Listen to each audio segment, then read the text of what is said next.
একা মানুষের ঘর ভাড়া পাওয়া যে কতটা চাপের তা যারা একা মানুষ তারাই জানে। অনেকদিন ধরেই একটা চাকরির চেষ্টা করছিলাম, ফাইনালি চাকরিটা পেয়ে গেলাম স্কুল টিচারের। রবীন্দ্রনগর প্রাথমিক বিদ্যালয়ে আজ থেকেই আমার পোস্টিং। সকাল সকাল রানাঘাট থেকে ট্রেন ধরে কাছাড়াপাড়া নেমে সেখান থেকে অটো ধরে নিমতলা স্টপেজ থেকে 5 মিনিটের হাঁটা পথ। স্কুলে যখন পৌঁছালাম তখন সকাল 10টা। প্রথম দিন স্কুলটা ভালোই কাটলো। স্কুল ছুটির পরে সমস্যা হলো ঘর ভাড়া নিয়ে। স্কুলের পিয়ন নিবারণদা বলল, একা মানুষের ঘর ভাড়া পাওয়া বিরাট চাপের ব্যাপার। তাহলে কি হবে নিবারণদা? আমার বাড়ি সেই বনগা, ডেইলি প্যাসেঞ্জারি করাটাও তো চাপের। একটা বাড়ি আছে স্যার, কিন্তু কি নিবারণদা? না স্যার, ও বাড়ি আপনি বাদ দেন। তার চেয়ে বরং আপনি আমার বাড়িতেই থাকবেন, না হয় ভাড়া দিতে হবে না। ভেবে দেখলাম ব্যাপারটা মোটেও উচিত হবে না। প্রথম ঠিকঠাকই থাকবে, তারপরেই সমস্যা হতে শুরু করবে। তার চেয়ে বরং না থাক নিবারণদা। তুমি যে বাড়িটার কথা বলছিলে সেটাই কি প্রবলেম? বাড়িটা স্যার আমারই, ভাড়া দিই। একটা সময় পর্যন্ত বেশ ভালোই চলছিল। হঠাৎ একদিন এক ভাড়াটে অপবাদ ছড়িয়ে দিল যে বাড়িতে ভূতের উপদ্রব আছে। তারা বাড়ি ছেড়ে চলে গেলে আবার নতুন ভাড়াটে ওঠে, কিন্তু তারাও কেউ দুদিনের বেশি টিকতে পারেনি স্যার। বাধ্য হয়ে আমি নিজেও এক রাত সেই বাড়িতে থাকি। কি বলবো স্যার, আমি নিজেকেও যেন বিশ্বাস করতে পারিনি। ওই বাড়িতে সত্যিই স্যার ভূতের উপদ্রব আছে। রাত ঠিক 12টা বাজলেই ওই বাড়ি ভীষণ রকম ভয়ানক হয়ে ওঠে। আমি শান্তি সত্যায়ন করিয়েছি, পুজো দিয়েছি, কিন্তু স্যার কিছুতেই কিছু হয়নি। ব্যাপারটা হাস্যকর লাগলো। ভূতের অস্তিত্বে বিশ্বাস আমার কখনোই নেই। আমার কাছে ভূত মানে শুধুই অতীত, না তার থেকে কিছু বেশি না কম। বললাম, তা নিবারণদা, তুমি সেই বাড়িতে এমন কি দেখলে যে তোমার মনে হচ্ছে ওই বাড়িতে ভূত আছে? তেনাদের কি দেখা যায় স্যার? অনুভব করা যায়। অনুভব করেছি। প্রচণ্ড গরমেও সেই বাড়ির আবহাওয়া ঠান্ডা হয়ে যায়। মাঝে মাঝে শোনা যায় অদ্ভুত সব আওয়াজ, পায়ের শব্দ। অথচ সেই বাড়িতে সেই সময় আমি ছাড়া আর কেউ ছিল না। এবার বলুন স্যার, এর কি ব্যাখ্যা দেবেন আপনি?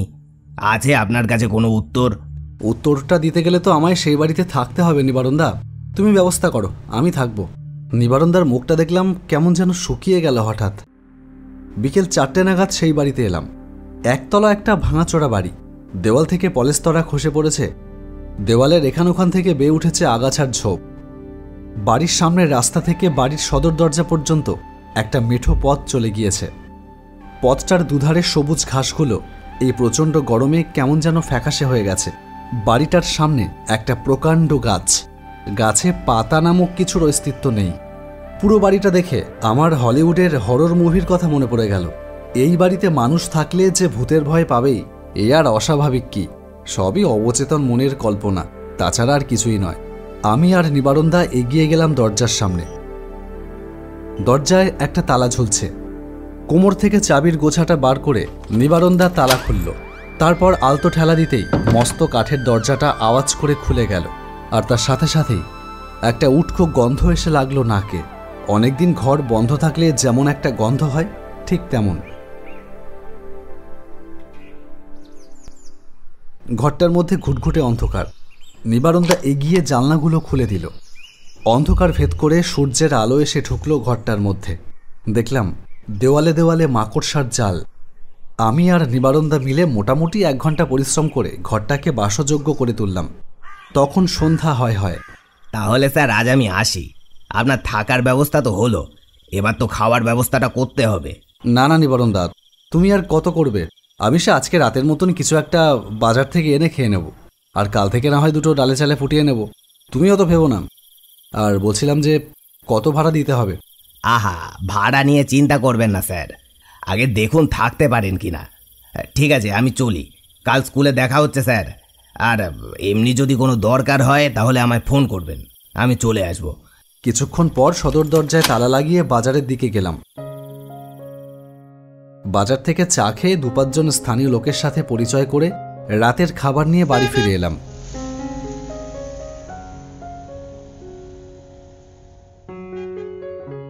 রাত প্রায় 9টা বাজে। বিছানায় বসে একটা উপন্যাস পড়ছি, বিভূতিভূষণ বন্দ্যোপাধ্যায়ের সুন্দরবনে 7 বছর। এমন সময় ফোনটা বেজে উঠল। অনন্যা, যা, এবার কি হবে? বেচারি বলেছিল পৌঁছে একটা ফোন করতে, পৌঁছেতে দূর, সারাটা দিনে ফোন করার কথা মনেই ছিল না। ভয়ে ভয়ে ফোনটা রিসিভ করলাম। তোর বাবা কি প্রাইম মিনিস্টার? মানে? তোর পৌঁছেই ফোন করার কথা ছিল, ফোন করিসনি কেন? কোথায় ব্যস্ত ছিলিস? আরে না না, আসলে এসেই ক্লাস জয়েন করলাম, তারপর বাড়ি খুঁজতে গিয়ে একটু লেট হয়ে গেল, ঘর পাচ্ছিলাম না, বুঝলি তো। ও, তা পেলি ঘর? হ্যাঁ, পেলাম একটা ঘর। তবে জানিস, সব থেকে হাস্যকর ব্যাপার হচ্ছে, যেই বাড়িটা ভাড়া পেয়েছি সেটা নাকি ভূতের। বাড়িটা নিয়ে কি সব ভুতুরে কথা চালু আছে। বলিস কি? সাবধান, দেখিস আবার পেতনির প্রেমে পড়ে যাস না যেন। আরে না না, তুই থাকতে আবার আরো একটা। What do you mean? Nothing babe. আচ্ছা শোন, গুড নাইট, খুব ঘুম পাচ্ছে, এখন রাখ। অনন্যার সাথে আমার 4 বছরের সম্পর্ক, প্রথমে বন্ধুত্ব, আর তারপর এসবের মধ্যে থেকে কবে যে 4টে বছর কেটে গেল বুঝতেই পারিনি। রাতের খাবার খেয়ে শুয়ে পড়েছি, কিন্তু ঘুম আর আসে না। একটা হেলিকপ্টারের মতন মশা, ভ্যাম্পায়ারের বংশধর। সন্ধ্যায় বাজারে গিয়েছিলাম, কিন্তু মশার কথা মনেই ছিল না। মনে থাকলে হয়তো মশার কয়েল বা ধূপ নিয়ে আসতাম। ফোনে টাইম দেখলাম 12টা 10। ভাবলাম অনন্যাকে একটা ফোন করি, না তারপরেই মনে হলো সে তো 10টা বাজলেই ঘুমিয়ে কাঁদ, থাক, তার থেকে বরং ঘুমানোর চেষ্টা করি। বিছানায় এপাশ ওপাশ করতে থাকলাম, তবু ঘুম এলো না। এমন সময় হঠাৎ মনে হলো বাইরের উঠোনে কেউ যেন হেঁটে বেড়াচ্ছে। এত রাতে কে হেঁটে বেড়াচ্ছে? চোর না তো? বিছানা থেকে নেমে নিঃশব্দ পায়ে জানলার পাশে এসে দাঁড়ালাম। ধীরে ধীরে জানলাটা খুললাম, কই কেউ নেই তো। জানলাটা বন্ধ করতে যাচ্ছি, এমন সময় থমকে দাঁড়িয়ে পড়লাম। কিছু একটা দেখলাম মনে হলো। ভালো করে দেখতেই আমার শিরদাঁড়া বরাবর একটা ঠান্ডা স্রোত বয়ে গেল। বাড়ির সামনের মরা গাছটায় গলায় দড়ি দিয়ে ঝুলছে এক নারী মূর্তি।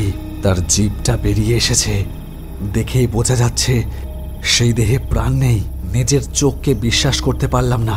দুহাতে চোখটা মুছে নিয়ে আবারও তাকালাম, কোথায় কি? কিছুই নেই তো। ভুল দেখলাম, তাই হবে, হ্যালুসিনেশন। এই বাড়িটার সম্পর্কে এত গুজব শোনার ফল। জানলা বন্ধ করে আবার বিছানায় এসে শুয়ে পড়লাম, কিন্তু সারা রাত ঘুম হলো না। পরদিন স্কুলে সারাটা দিন ঘুম চোখে কাটালাম। টিচার্স রুমে সঞ্জয় স্যার বললেন, কি আকাশবাবু, সারা রাত ঘুমাননি নাকি? না, আসলে নতুন জায়গা তো, অভ্যেস হতে একটু সময় লাগে। আচ্ছা, তা রয়েছেন কোথায়? নিবারণদর একটা বাড়ি আছে না, ওই যে আগে ভাড়া দিতেন, ওখানেই উঠলাম। বলেন কি? ও বাড়ি তো ডেঞ্জারাস। কেন? আর বলবেন না, ওই বাড়িতে এক সময়। এর মধ্যে সঞ্জয়বাবুর ফোনটা বেজে উঠল। এক মিনিট, হ্যাঁ। বলেই তিনি বাইরে চলে গেলেন। সেদিন রাতে তাড়াতাড়ি শুয়ে পড়লাম। আজ মশার হাত থেকে বাঁচতে কয়েল নিয়ে এসেছি। গতকাল রাতে একবার ঘুমাইনি, তাই আজ বিছানায় গা এলাতেই চোখে ঘুম নেমে এলো। রাত তখন কটা হবে জানি না, একটা চাপা কান্নার আওয়াজে ঘুমটা ভেঙে গেল। বিছানায় উঠে বসলাম। একটা বাচ্চা মেয়ে কাঁদছে। আওয়াজটা আসছে ঠিক বাড়ির পেছন থেকে। ব্যাপারটা কি? মোবাইলটা হাতে নিয়ে দেখলাম 12টা বাজে। বিছানা থেকে নেমে হাঁটতে হাঁটতে বাড়ির পেছনে এলাম। কান্নার শব্দটা যেন একটু তীব্র হয়েছে। কান্নার শব্দ লক্ষ্য করে আরেকটু এগোতে গিয়েই মনে হলো আওয়াজটা যেন আমার পায়ের কাছ থেকে আসছে। কান্নার আওয়াজটা থেমে গেল। এবার একটা বাচ্চা ছেলের গলার আওয়াজ শোনা গেল। কি হয়েছে বোন, তুই কাঁদছিস কেন? আমাদের কি হবে দাদা, আমরা তো আর পারছি না এভাবে থাকতে। আমিও কবে একটু খেলতে যাব। কাঁদিস না বোন, আমরা তো এখানে বন্দি হয়ে আছি, কি করে খেলবো বল? আমি কিছু জানি না দাদা, তুই আমাকে খেলতে নিয়ে চল না, আমার খুব খেলতে ইচ্ছা করছে। তুই দেখিস বোন, আমরা ঠিক একদিন আবার খেলতে যাব, কেউ না কেউ আমাদের ঠিক মুক্ত করে দেবে, তুই দেখিস। হঠাৎ আমার পেছন থেকে কে বলে উঠল, কি রে, তুই শুনতে পাচ্ছিস না? ওরা কাঁদছে, তুই শুনতে পাচ্ছিস না? মুক্ত কর ওদের, কর মুক্ত কর ওদের এক্ষুনি। পেছনে ফিরলাম, আর পেছন ফিরতেই আমার সারাটা শরীর যেন বরফের মতন হিম হয়ে গেল। আমার সামনে দাঁড়িয়ে আছে গতকাল রাতের সেই নারী মূর্তি, যাকে সেই মরা গাছটায় গলায় দড়ি দিয়ে ঝুলতে দেখেছিলাম। কি রে, হা করে দাঁড়িয়ে কি দেখছিস? ওদের মুক্ত কর, ওরা কষ্ট পাচ্ছে। তুই ওদের কান্না শুনতে পাচ্ছিস না শয়তান? এক্ষুনি, আমি নয়তো এখানে আর কে আছে? কি হলো, তুই এখনো চুপচাপ দাঁড়িয়ে আছিস? দাঁড়া, আজ আমার হাতেই তুই মরবি। হঠাৎ দেখলাম সেই পিশাচিনী 2 হাত উঁচু করে আমার দিকে এগিয়ে আসছে। বুঝলাম এখানে দাঁড়িয়ে থাকা মানে মৃত্যু নিশ্চিত। তাই তাই আর একটা মুহূর্ত সময় নষ্ট না করে পিছন ঘুরিয়ে দিলাম দৌড়।